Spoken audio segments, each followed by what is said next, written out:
ओम शांति। आइए हम सभी मिलकर सुनते हैं कहानी डमरू। यह कहानी हम सब पे डिपेंड हो रही है क्योंकि आज हम सब घर पे बैठे हैं, तो इसको समय कैसे यूज करना उस पे आज ये कहानी है। तो पूरी सुनिएगा, बहुत ही आनंद आएगा और अच्छी लगे तो इसे लाइक एंड सब्सक्राइब जरूर करिएगा। एक बार की बात है, देवताओं के राजा इंद्र ने कृषकों से किसी कारण से नाराज होकर 12 वर्ष तक बारिश न करने का निर्णय लेकर किसानों से कहा, अब आप लोग 12 वर्ष तक फसल नहीं ले सकेंगे। सारे कृषकों ने चिंतापूर्वक होकर एक साथ इंद्रदेव से वर्षा करवाने प्रार्थना की। इंद्र ने कहा, यदि भगवान शंकर अपना डमरू बजा देंगे तो वर्षा हो सकती है।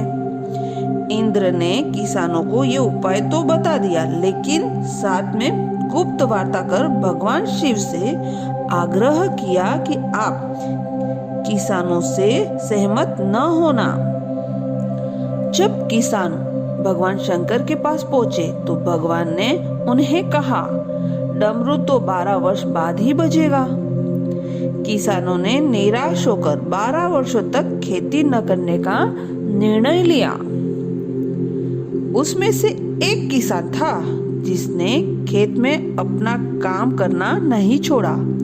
वो नियमित रूप से खेत जोतना, निदाई, गुड़ाई, बीज बोने का काम कर रहा था।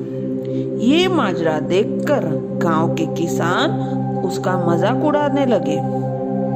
कुछ वर्षों बाद गांव वाले इस परिश्रमी किसान से पूछने लगे, जब आपको पता है कि 12 वर्ष तक वर्षा नहीं होने वाली है, तो अपना समय और ऊर्जा क्यों नष्ट कर रहे हो? उस किसान ने उत्तर दिया, मैं जानता हूँ कि 12 वर्ष तक फसल नहीं आने वाली है, लेकिन मैं ये काम करने अभ्यास के लिए कर रहा हूँ, क्योंकि 12 साल कुछ न करके मैं खेती करने की आदत न छूट जाए, इसलिए ये काम मैं नियमित रूप से कर रहा हूँ, ताकि जब 12 साल बाद वर्षा होगी तब मुझे अपना काम करने की कठिनाई न हो। ये तात्विक चर्चा माता पार्वती बड़े ध्यान से सुन रही थी। सुनने के बाद माता भगवान शिव से सहज बोली, प्रभु आप भी 12 वर्ष के बाद डमरू बजाना भूल सकते हैं। माता पार्वती की बात सुनकर भोले बाबा चिंतित हो गए। अपना डमरू बज रहा है कि नहीं, ये देखने के लिए उन्होंने डमरू उठाया और बजाने का प्रयत्न करने लगे। जैसे ही डमरू बजा, बारिश शुरू हो गई। जो किसान अपने खेत में नियमित रूप से काम कर रहा था, उसके खेत में भरपूर फसल आई।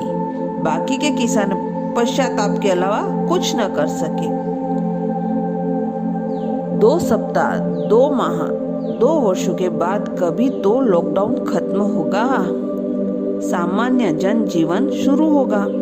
केवल नकारात्मक बातों पर अपना ध्यान लगाने के बजाय हम अपने कार्य व्यवसाय से संबंधित कुशलताओं की धार पेनी करने का, अपनी अभिरुचि का अभ्यास करते रहें।